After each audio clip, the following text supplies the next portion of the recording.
1,00,000 మంది శివభక్తులతో కలిసి మహారుద్రాక్ష పూజలో పాల్గొనండి. వెంటనే కాల్ చేసి మీ పేరును నమోదు చేసుకోండి. నమస్తే, welcome back to Suman TV. Present మనతో పాటు ఉన్నారు అనలిస్ట్ మందర్ కృష్ణారెడ్డి గారు. నమస్తే సార్. నమస్తే అమ్మా. సార్, అమెరికా సంబంధం అనగానే ఎగిరి గంతేస్తూ ఉంటారు. ప్రతి ఒక్క ఇంట్లో చూడండి, 2 ఆడపిల్లలు ఉన్నారనుకోండి, ఖచ్చితంగా అమెరికా సంబంధం చేయాలి, అక్కడ లైఫ్ బాగుంటుంది, మంచిగా శాలరీ వస్తుంది, మా పాప బాగుంటుంది, అమెరికా సంబంధం గొప్పలు చెప్పుకునే వాళ్ళు. అసలు మా పాపకు అమెరికా సంబంధం వచ్చింది, మా అబ్బాయికి అమెరికా సంబంధం వచ్చిందని. మరి రీసెంట్గా ఒక న్యూస్ వచ్చింది సార్. మరి అమెరికాలో మంచి ఎన్ఆర్ఐ అని చెప్పేసి మంచి సంబంధం అని పెళ్లి చేస్తే, మరి అక్కడికి వెళ్ళాక ఆ అమ్మాయి పడే ఇబ్బందులు మరి అంతా ఇంత కాదు.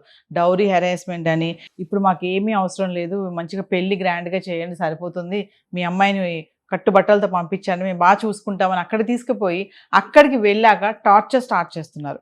మరొకసారి రీసెంట్గా జరిగినటువంటి ఆ ఇన్సిడెంట్ గురించి మాట్లాడుకుంటే, అంటే శ్రావణి గురించి మాట్లాడుకుంటే సార్, అమెరికా సంబంధం అంటే ఎగిరి గంతేసేటువంటి, అమెరికా సంబంధమే కావాలని అనేక మ్యారేజ్ బ్యూరోలకి లక్షల రూపాయలు కట్టి పెళ్ళైతే ₹1,00,00,000 కూడా మ్యారేజ్ బ్యూరోలకు ఇచ్చినట్టు సంఘటనలు కూడా కోట్ల మీద ఇచ్చిన సంఘటనలు ఉన్నాయి. ఎందుకంటే ఒక మ్యారేజ్ బ్యూరోకి సంబంధించిన ఒక లేడీని హైదరాబాద్లో అరెస్ట్ చేస్తే 300 కోట్లు ఆవిడ దగ్గర నెట్ క్యాష్ దొరికింది. అంటే మ్యారేజ్ బ్యూరో మీద సంపాదించిన డబ్బులు అవన్నీ.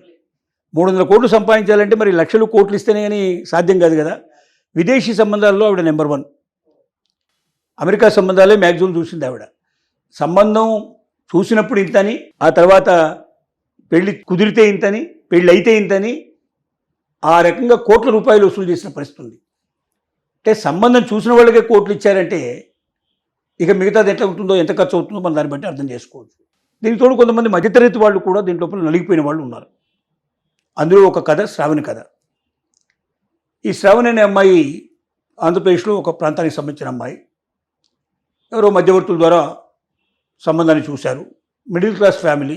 వాళ్ళ అమ్మగారు బ్యాంకు లోన్ పెట్టి 3 అమ్మాయిలు అయితే ఒక్కొక్కరికి పెళ్లి చేసుకుంటూ, ఒకరి పెళ్ళి అయిన తర్వాత ఆ లోన్ తీర్చి మళ్ళీ ఇంకొకరికి మళ్ళీ లోన్ తీసుకొని లోన్ కంప్లీట్ చేసుకుంటూ ఇలాగా కంప్లీట్ చేశారు. శ్రావణి పెళ్లి కన్నా ముందర ఎన్ఆర్ఐ సంబంధం అంటే వాళ్ళు మాకు అక్కర్లేదు ఎన్ఆర్ఐ సంబంధం అని భయపడ్డారు, దూరంగా పెట్టే ప్రయత్నం చేశారు.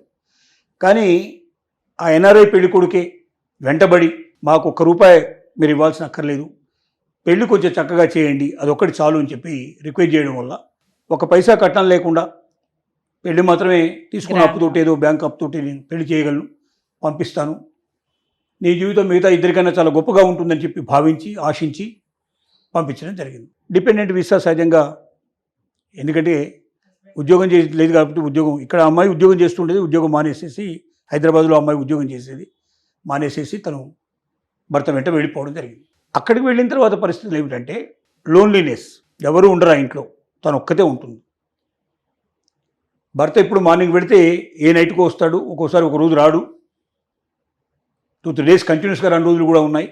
ఆ తర్వాత మాకు డౌరీ కావాలి, మాకు బంగారం కావాలి అని అక్కడ భర్తే కాకుండా ఇక్కడ అత్తమామలు కూడా ఫోన్లలో బెదిరించడం, మాట్లాడడం ఇవన్నీ జరిగాయి.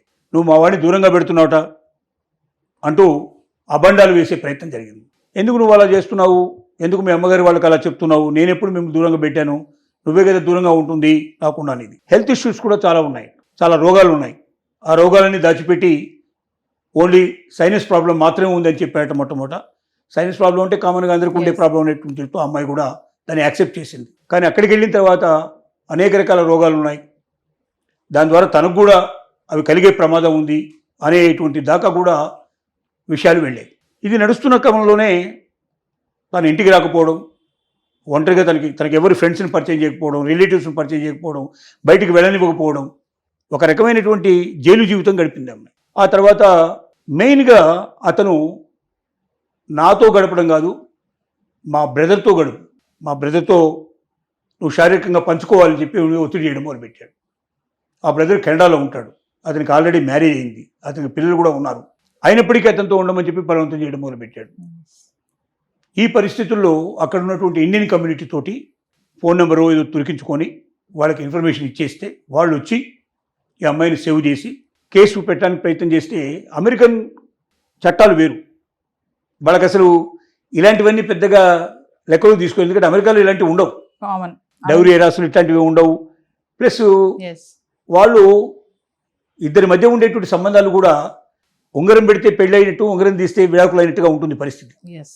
ఒక్కొక్కరి జీవితంలో 5, 10, 20 పెళ్ళిళ్ళు చేసుకోవడం కూడా సహజంగా జరుగుతుంది. సెక్స్ అనేది వాళ్ళకి ఏంటంటే వాళ్ళకు ఒక రకమైన భోజనం చేసినట్టుగానే మాన్యువల్ నీడ్స్, బయలాజికల్ నీడ్స్ అంటారు దాన్ని. అందువల్ల దాన్ని సీరియస్గా తీసుకోరు. కేసు వాళ్ళు బుక్ చేయడానికి కూడా వాళ్ళు సిద్ధపడలేదు. ఎందుకంటే దీని లోపల డౌరీ కేసు అనేది వాళ్ళకి సంబంధం లేదు, అక్కడ యాక్ట్లో ఒప్పుకోరు. హెరాస్మెంట్ ఏదైనా చేసినట్టే అంటే డైరెక్ట్గా కొట్టడం కానీ అట్లాంటి చేయకపోయినప్పటికీ మానసికంగా వేదన అనుభవించాల్సిన పరిస్థితి ఏర్పడింది. ముఖ్యంగా ఏమిటంటే వాళ్ళకి మేము రిజిస్టర్ చేసుకోమని చెప్పి రిఫ్యూజ్ చేసిన పరిస్థితుల్లో చివరికి హ్యూమన్ ట్రాఫికింగ్ ఎందుకు వస్తుందంటే తన అన్నతోటి భర్త అన్నతోటి గడపమని చెప్పాడంటే తను బలవంతంగా ఇంకొకరికి శరీరాన్ని అప్పచెప్పించేందుకు ప్రయత్నం చేశాడు. కాబట్టి ఇది హ్యూమన్ ట్రాఫిక్ ఎందుకు వస్తుందనే ఉద్దేశంతో దాని కింద కేసు బుక్ చేయడం జరిగింది.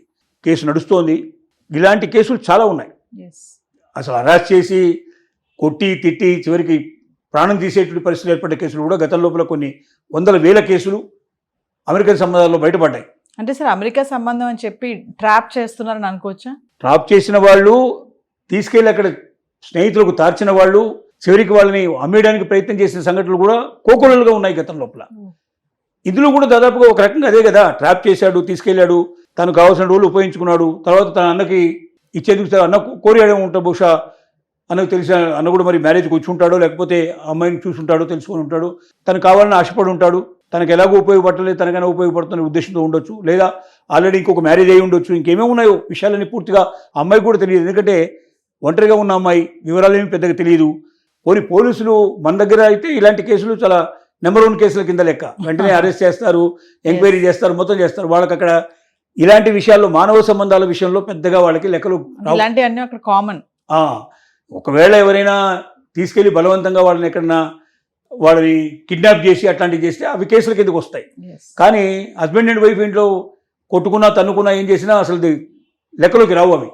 ఇలాంటి పరిస్థితుల లోపల కేసు కూడా చేయడానికి వాళ్ళు తిరిగి మానవ హక్కుల కమిషన్కి వెళ్ళి దాని ద్వారా కూడా ప్రెషరైజ్ చేసి హ్యూమన్ ట్రాఫిక్ కింద కేసు బుక్ చేసి ఇప్పుడు అతను అరెస్ట్ చేయించేందుకు ప్రయత్నాలు జరుగుతూ ఉన్నాయి. మరి ఇండియాకు వచ్చి మళ్ళీ ఇక్కడ కూడా కేసు పెట్టేందుకు అవకాశాలు ఉండొచ్చు బహుశా. ఏది ఏమైనప్పటికీ ఒకవైపున ఇంతకు ముందే అమెరికా సంబంధాల మీద సరైన అభిప్రాయం లేదు.